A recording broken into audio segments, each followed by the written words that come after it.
ಚಿನ್ನುವಿನ 7 ಚಿನ್ನು ಗಂಟೆ ಏಳಾಯ್ತು. ನೀನೆದ್ದು ಸ್ಕೂಲಿಗೋಗೋದ್ಯಾವಾಗ? 8 ಗಂಟೆಗೆಲ್ಲ school van ಬಂದು ಬಿಡುತ್ತೆ. 7 ಚಿನ್ನು ಎಂಬ ಅಮ್ಮನ ಸುಪ್ರಭಾತಕ್ಕೆ ನನಗೆ ಎಚ್ಚರವಾಯ್ತು. ಸಿಹಿ ಕನಸಿನ ಗುಂಗಿನಲ್ಲಿದ್ದ ನನಗೆ ಇನ್ನೂ ಕಣ್ಣು ಮುಚ್ಚುವ ಆಸೆ. ಆದರೆ ಈ ಸ್ಕೂಲೊಂದು ಇಲ್ಲ, ಯಾವಾಗ ನೋಡಿದ್ರೂ ಟೆಸ್ಟ್, ಹೋಂವರ್ಕ್, ಎಷ್ಟು ಓದಿದ್ರೂ ಅರ್ಥನೇ ಆಗಲ್ಲ. ಮೊದಲಿನ ಸ್ಕೂಲೇ ಎಷ್ಟೋ ಚೆನ್ನಾಗಿತ್ತು. ಅಲ್ಲಿ ಎಲ್ಲಾ ಮಿಸ್ಸುಗಳು ಎಷ್ಟು ಚೆನ್ನಾಗಿ ಪಾಠ ಹೇಳಿಕೊಡ್ತಿದ್ದರು ಗೊತ್ತಾಗ್ಲೇ. ಇದ್ರೆ ಕೈ ಹಿಡಕೊಂಡು ಬರೆಸ್ತಿದ್ದರು.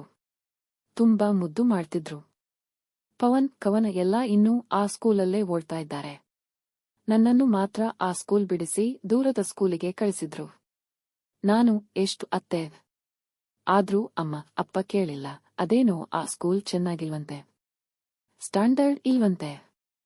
ಏನೋಪ್ಪ, ಈ ದೊಡ್ಡವರ ಮನಸ್ಸೇ ಅರ್ಥ ಆಗೋಲ್ಲ. ಮನೆ ಹತ್ತಿರದ ಸ್ಕೂಲ್ ಬಿಟ್ಟು ದೂರದ ಸ್ಕೂಲಿಗೆ ವ್ಯಾನ್ನಲ್ಲಿ ರಶ್ನಲ್ಲಿ ಹೋಗೋಕು.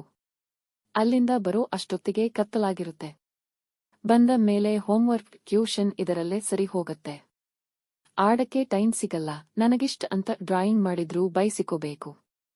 ಸ್ಕೂಲಲ್ಲಿ ನಮ್ಮ ಮಿಸ್ ದಿನ ಅರ್ಧ ಗಂಟೆ ಆಟ ಆಡಿ, ಏನಾದ್ರೂ ಹಾಬಿ ಇಟ್ಕೊಳ್ಳಿ, ದೇಹಕ್ಕೆ ವ್ಯಾಯಾಮ ಆಗುತ್ತೆ, ಮನಸ್ಸಿಗೂ ಖುಷಿಯಾಗತ್ತೆ ಅಂತೆಲ್ಲ ಹೇಳ್ತಾರೆ.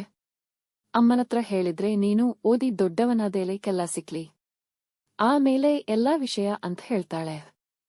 ದೊಡ್ಡವನಾದೇಲೆ ಈಗಿನ ತರ ಆಟ ಆಡೋಕಾಗುತ್ತಾ? ಒಂದು ಸ್ವಲ್ಪಾನೂ ಬುದ್ಧಿ ಇಲ್ಲ ಅಮ್ಮಂಗೆ. ಚಿನ್ನು ಎಂಬ ಮತ್ತೊಮ್ಮೆ ಅಮ್ಮನ ಕೂಗಿಗೆ ಯೋಚನಾಲ ಹರಿಯಿಂದ ಈಚೆ ಬಂದ ಚಿನ್ನು ದೊಡ್ಡರ ಕತೆನೇ ಬೇರೆ ಬಿಡಿ ಎಂದುಕೊಂಡು ಸ್ಕೂಲಿಗೆ ರೆಡಿಯಾಗಲು ಹೊರಟ.